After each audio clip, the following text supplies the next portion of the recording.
Berani-beraninya kamu. Pergi dari sini, kamu tidak pantas untuk putriku. Ayah, hentikan. Assalamualaikum warahmatullahi wabarakatuh.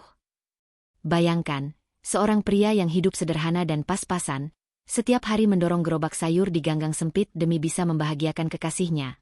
Namun suatu hari, orang tua pacarnya datang menghina dan mempermalukan pria itu karena dianggap tak pantas dan hanya seorang tukang sayur keliling. Namun ternyata, sebelum kita mulai, kami doakan yang subscribe dan like supaya dilancarkan rezekinya, dilunaskan hutangnya, dan kalian dari kota mana nih? Komen amin di bawah ya. Romli, lelaki berusia sekitar 27 tahun. Tubuhnya tegap meski wajahnya sering diselimuti lelah. Setiap langkahnya membawa aroma tanah basah dan kesabaran yang tak bisa ditemukan di tempat lain. Ia bukan pria kaya, bukan pula berpendidikan tinggi, tapi ada satu hal yang tak bisa disangkal siapapun. Ia hidup dengan cara yang benar. Setiap pagi sebelum subuh, Romli sudah berangkat dari rumah kontrakannya yang sempit di pinggiran pasar. Ia membeli sayur langsung dari para petani kecil di luar kota, memastikan mereka mendapat harga adil. Baginya, berdagang bukan hanya soal untung, tapi tentang kepercayaan. Romli, sawi 2 ikat, ya, sapa seorang ibu muda di depan rumahnya. Siap, Bu Nita. Ini sawinya masih segar. Baru saya ambil subuh tadi, jawab Romli sambil tersenyum. Senyumnya adalah mata uang terbaik yang ia punya. Hangat, tulus, membuat siapapun yang melihat merasa dihargai. Namun di balik ketulusan itu, ada seseorang yang diam-diam menjadi alasan Romli tak pernah berhenti berjuang. Alia. Gadis berwajah lembut dengan senyum yang selalu menenangkan. Ia tinggal di ujung gang, di rumah besar berpagar besi hitam dengan taman bunga di depannya. Alia sering membeli sayur darinya, meski sebenarnya di rumah itu ada pembantu yang biasa ke pasar. Tapi setiap kali Romli lewat, Alia selalu keluar sendiri. Kadang berpura-pura menawar terlalu lama, kadang menanyakan hal-hal sepele hanya agar percakapan mereka sedikit lebih panjang. Mas Romli, tomatnya kenapa segar banget sih? Apa dikasih pupuk khusus? Romli tersenyum, menatap gadis itu tanpa berani terlalu lama. Rahasia, Mbak Alia. Kalau saya kasih tahu, nanti semua orang mau beli dari saya malah nggak kebagian stoknya. Alia tertawa kecil. Pelit, ya? Bukan pelit. Cuma, takut kehilangan pembeli istimewa, jawab Romli lirih, tapi cukup jelas untuk membuat wajah Alia memerah. Hubungan mereka tumbuh tanpa mereka sadari. Bukan lewat janji-janji manis, tapi lewat kebiasaan kecil, sapaan pagi, senyum, dan perhatian sederhana. Alia tahu Romli bukan pria kaya, tapi ada sesuatu dalam dirinya, ketulusan yang tak bisa ia temukan pada lelaki lain.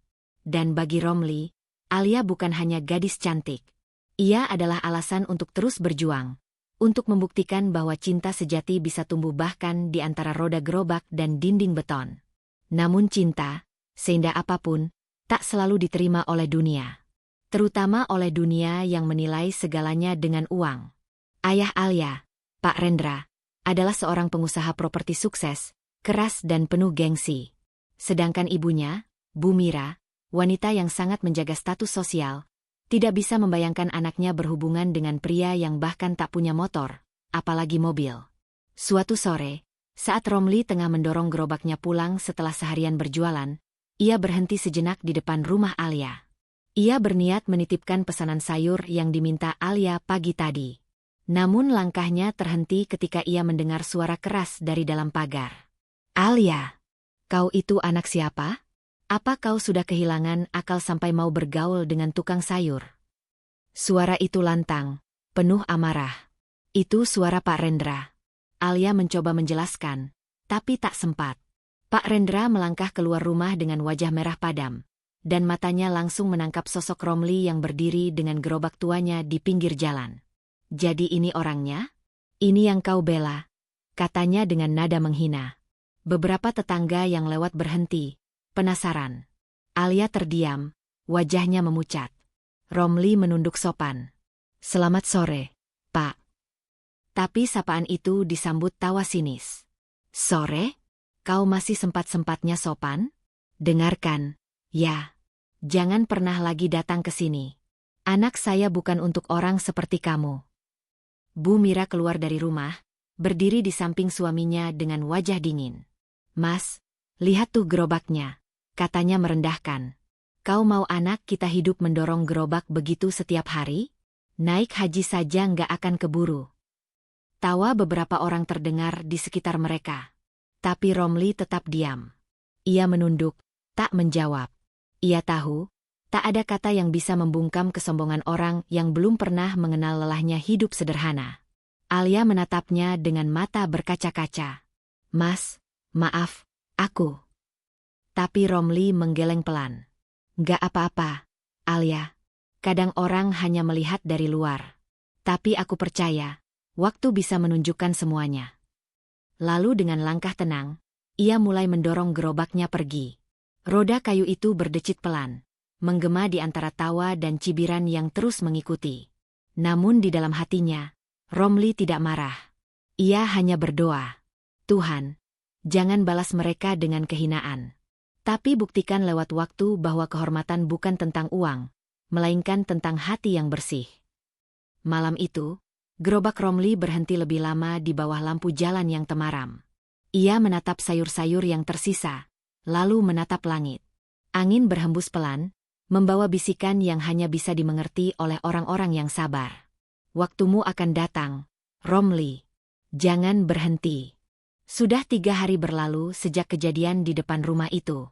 3 hari sejak suara keras ayahnya menggema di antara ganggang sempit, disaksikan oleh tetangga, dan disertai tatapan iba yang menancap di hati Alia. Dan sejak hari itu pula, Romli menghilang. Tak ada lagi suara roda gerobak yang biasa terdengar setiap pagi. Tak ada lagi sapaannya yang lembut dari balik pagar. Gang itu terasa sepi. Bahkan sayur-sayur segar di dapur Alia tak pernah lagi terasa sama. Semua orang bertanya-tanya kemana pria muda itu pergi. Tapi tak satu pun tahu jawabannya. Dia mungkin malu. Li, ujar Bu Mira acuh saat sarapan pagi. Malu karena sudah berani mendekatimu. Baguslah kalau dia pergi. Itu tandanya dia sadar diri. Alia hanya diam. Tangannya menggenggam sendok, tapi nafsu makannya sudah hilang. Setiap kali ia menatap piring, bayangan Romli selalu muncul. Senyumnya yang sederhana, tutur katanya yang tenang, dan mata jujurnya yang selalu menatap dengan hormat. Ia rindu, bahkan tanpa sempat mengatakan perasaannya yang sebenarnya. Sementara itu, Pak Rendra sibuk membicarakan rencana bisnisnya di meja makan. Minggu depan ada pertemuan dengan keluarga Pak Darman. Anaknya baru pulang dari luar negeri. Katanya tertarik kenal lebih dekat sama Alia. Itu baru cocok, masa depan jelas, keluarga terpandang. Bu Mira mengangguk, tersenyum puas. Iya, Mas. Jangan seperti yang kemarin-kemarin. Untung saja kita tahu lebih cepat. Alia menatap keduanya dengan mata yang mulai berkaca-kaca. Ayah, Ibu, kalian tahu nggak, Mas Romli itu orang baik. Dia nggak pernah minta apapun dari aku. Dia cuma berjuang dengan caranya sendiri. Pak Rendra menatap anaknya dengan wajah keras. Baik? Alia, dunia ini nggak cukup dengan kebaikan. Kau butuh seseorang yang bisa melindungimu, yang punya masa depan. Lihat sekelilingmu. Nak, semua orang berjuang untuk naik derajat, bukan turun. Tapi ayah. Sudah. Jangan bicarakan orang itu lagi. Suara itu begitu tegas hingga Alia tak sanggup membantah. Ia menunduk, menahan air mata. Dan sejak saat itu, nama Romli menjadi semacam larangan di rumah itu, seperti dosa yang tak boleh diucapkan. Namun yang aneh, semakin mereka melarang, semakin besar kerinduan Alia. Setiap pagi ia masih membuka jendela dan memandangi gang kecil di depan rumah, berharap suara roda kayu itu terdengar lagi. Tapi yang datang hanya kesunyian dan debu yang menari di udara. Hari berganti minggu. Gang itu kini seolah kehilangan jiwanya. Para ibu yang biasa membeli sayur dari Romli kini harus ke pasar jauh di ujung kota. Sayurannya Romli itu beda, kata mereka. Entah kenapa, rasanya lebih segar. Mungkin karena dia jujur. Bahkan Pak RT pernah berkata pada Bu Mira suatu pagi. Sayang sekali, ya, Bu. Anak itu baik, sopan, rajin salat. Kalau semua pedagang kayak dia, pasar nggak akan penuh kecurangan. Bu Mira hanya tersenyum canggung, menutup pintu secepat mungkin setelah percakapan itu. Ada sesuatu di dadanya yang terasa ganjil, tapi gengsinya terlalu tinggi untuk mengakuinya. Namun berbeda dengan Alia. Malam-malamnya kini diisi oleh gelisah. Ia sering bermimpi tentang Romli. Dalam mimpinya, pria itu selalu berdiri di bawah lampu jalan, menatapnya dengan senyum tenang, lalu perlahan menghilang di antara kabut. Setiap kali terbangun, ia selalu meneteskan air mata. Hingga suatu hari, sebuah kabar tak terduga datang dari pedagang lain di pasar. Saat Alia diam-diam pergi mencari informasi tentang Romli, seorang ibu tua penjaga warung berkata pelan, "Romli itu anak baik, Neng. Dia pamit sama kami minggu lalu. Katanya mau keluar kota. Tapi anehnya, sebelum pergi, dia sempat bilang, kalau orang yang sabar, nggak akan kalah." Kalimat itu menancap di hati Alia seperti pisau halus yang dingin. Ia tak tahu apa maksudnya, tapi firasatnya berkata bahwa kepergian Romli bukan sekadar melarikan diri, ada sesuatu yang sedang ia persiapkan. Malam itu, Alia duduk di kamarnya, memandangi foto kecil yang dulu diam-diam ia ambil. Foto Romli sedang mendorong gerobak di bawah sinar pagi. "Mas, dimanapun kamu sekarang, aku cuma mau bilang, aku percaya sama kamu. Aku nggak peduli kamu siapa atau punya apa. Aku cuma rindu kamu." Dan tanpa sadar, air matanya jatuh ke atas foto itu, membentuk bercak kecil yang menyebar di kertas. Namun di sisi lain kota, di sebuah bangunan luas di pinggir kawasan industri, cahaya lampu menyala terang. Di halaman parkir, tampak deretan mobil box bertuliskan logo hijau dengan tulisan besar, "Rom Organic Distribution, from Farmers to Families." Di dalam kantor itu, seorang pria muda tengah berdiri menatap peta pengiriman di dinding. Wajahnya sama, hanya kini terlihat lebih tegas, lebih berwibawa. Dialah Romli, yang kini bukan lagi sekadar penjual sayur di gang sempit, tapi pemilik jaringan distribusi sayur organik terbesar di kota itu. Namun di balik semua kesuksesan itu, ia masih menyimpan satu hal yang belum selesai, Alia. Dan waktunya untuk kembali sudah semakin dekat. Langit sore itu berwarna keemasan, memantul di kaca tinggi sebuah hotel mewah di pusat kota. Di dalamnya, para tamu berdasi sibuk berbincang, menyambut sebuah acara bergengsi, Forum Kemitraan UMKM dan Distribusi Pangan Nasional. Sebuah spanduk besar di panggung bertuliskan, "Membangun negeri lewat ketulusan dan kerja nyata." Para tamu berdatangan dengan senyum percaya diri. Di antara mereka, tampak Pak Rendra dan Bu Mira, bersama Alia, yang kini tampak anggun dengan gaun pastel dan wajah tenang, meski matanya masih menyimpan kesedihan yang belum sepenuhnya pudar. "Acara ini penting sekali, Li," ujar Pak Rendra sambil menepuk pundaknya. "Kita bisa kerja sama dengan perusahaan distribusi besar itu," katanya. "Pemiliknya masih muda dan sangat visioner. Kalau kita bisa menjalin kemitraan, masa depan keluarga kita makin terjamin." Bu Mira menimpali dengan senyum bangga. "Lihat, kan? Dunia bisnis itu soal koneksi, bukan jualan di gang kayak." Ia berhenti di tengah kalimat, tak berani melanjutkan. Karena nama itu masih seperti duri di dada Alia, Romli. Alia menunduk pelan, menahan napas panjang. Sejujurnya, sejak tahu acara ini berkaitan dengan perusahaan bernama Rom Organic Distribution, hatinya terus berdebar. Nama itu terasa aneh sekaligus akrab. Romli. Apakah mungkin? Tidak, pikirnya. Itu pasti kebetulan. Dunia terlalu besar untuk pertemuan seperti itu. Namun, takdir rupanya tak percaya pada kebetulan. Ketika lampu ballroom diredupkan, pembawa acara naik ke panggung dengan senyum lebar. "Hadirin yang kami hormati, malam ini kita akan mendengar kisah inspiratif dari seorang tokoh muda luar biasa. Dari pedagang kecil di gang sempit, kini ia memimpin jaringan distribusi sayur organik terbesar di kota. Mari sambut Bapak Romli Hadiansyah, pendiri Rom Organic Distribution." Suasana mendadak membeku. Nama itu bergema di ruangan seperti petir yang memecah keheningan. Bu Mira terdiam. Pak Rendra membeku. Dan Alia menatap panggung dengan tangan gemetar. Langkah kaki perlahan terdengar. Tenang, mantap, penuh wibawa. Seorang pria muda naik ke atas panggung, mengenakan setelan abu-abu elegan. Wajahnya bersih, matanya tajam tapi lembut. Dan saat senyum itu muncul, Alia tak salah lagi. Itu Romli. Namun bukan Romli yang dulu. Bukan lagi si penjual sayur berpeluh dengan gerobak kayu. Yang berdiri di depan mereka sekarang adalah seorang pemimpin, yang aura kepercayaannya membuat ruangan itu sunyi total. "Assalamualaikum, selamat malam," ucapnya tenang di depan mikrofon. "Saya Romli, dulu hanya pedagang sayur keliling. Tapi hari ini, izinkan saya berbagi cerita, bukan tentang bisnis, tapi tentang harga diri dan kesempatan." Suara itu lembut tapi menggema ke seluruh ruangan. "Dulu, saya sering diusir, dihina, bahkan ditertawakan karena pakaian saya kotor dan gerobak saya jelek. Tapi saya belajar satu hal, bahwa orang yang benar-benar bekerja keras tidak butuh pengakuan. Cukup waktu yang akan membuktikan." Seketika, pandangan mata para tamu berubah.